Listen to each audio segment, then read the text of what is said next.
Greetings from Ontario's mighty Steel City, where it's Derby Day to kick off Week 8 of the Canadian Premier League. Bobby Smirniadis decides on 4 changes following that defeat against Atletico Ottawa. Into the team comes Jazem Kalelat in goal, Malcolm Duncan and Garvin Matusala along the back line. York United on the back of last week's victory over Halifax Wanderers.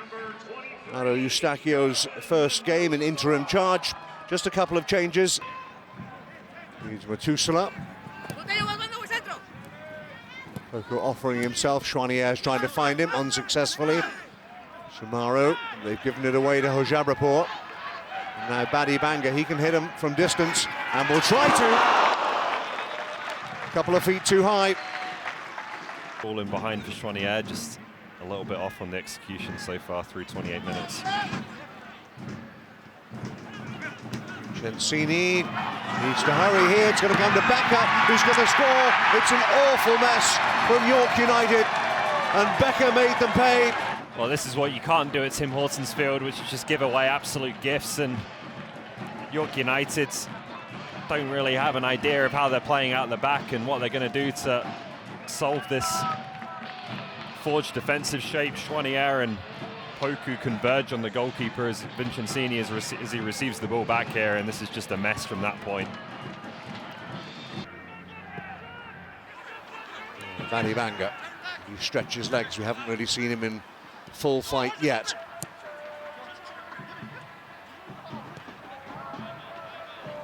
If you want the ball, say you're Forge, come and get it. Chip forward for Poku, who appears to be onside. He kept it in, and there are possibilities here for a second goal. It is a second goal.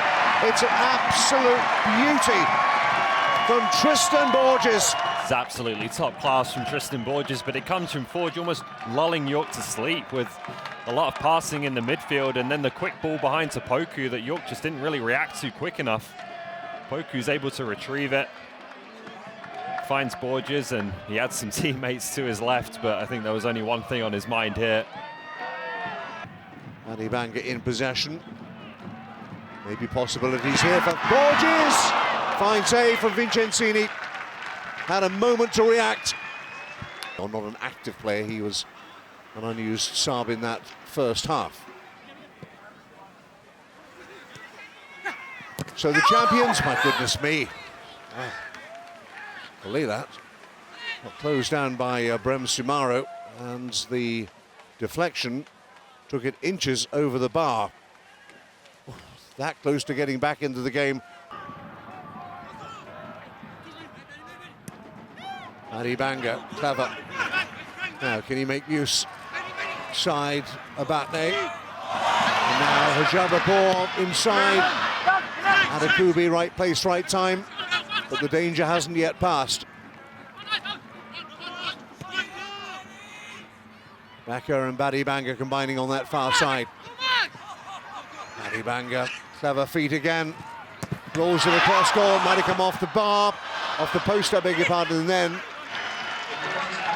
Badi Banga just toying with York United, first the back heel into Hojabrapur. For Duncan on this near side. Around the corner, inviting the run from Borges. And Poku trying to turn, and on that far side, it's got in. It's a third goal. David Parra, first time shot into the corner. Vincencini couldn't get there. It's really good work from Kwesi Poku. I thought Borges might have had the option to play him in behind first time. He decides to wait, and that first touch, just to hold off Max Ferrari, is the key to this one. After that, it's easy for him to lay it on a plate. For the left-back Parra, who started to make a habit of advancing down that left wing and grabbing a couple of goals. He did it against Montreal, he's done it again here against York United. And Forge looking set to end that losing streak. Corner for York United.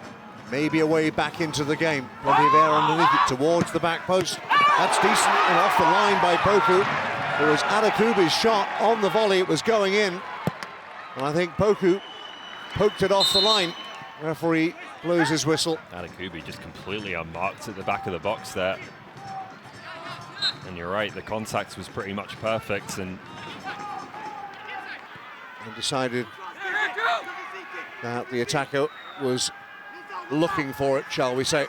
Meanwhile, there is real danger here. Solanovic slaloming his way through all the way across goal. Ricci inside the 6-yard box, and Duncan diverts it behind for a corner. And Danielle Para scoring her first CPL goal 7 minutes into the second half. It's a decisive victory for Bobby Smyrniotis and Forge FC, and a second clean sheet for Jasm Kalilats in goal. Becker, Borges and Para the goal scorers, as Forge FC return to winning ways in the 9:05 derby.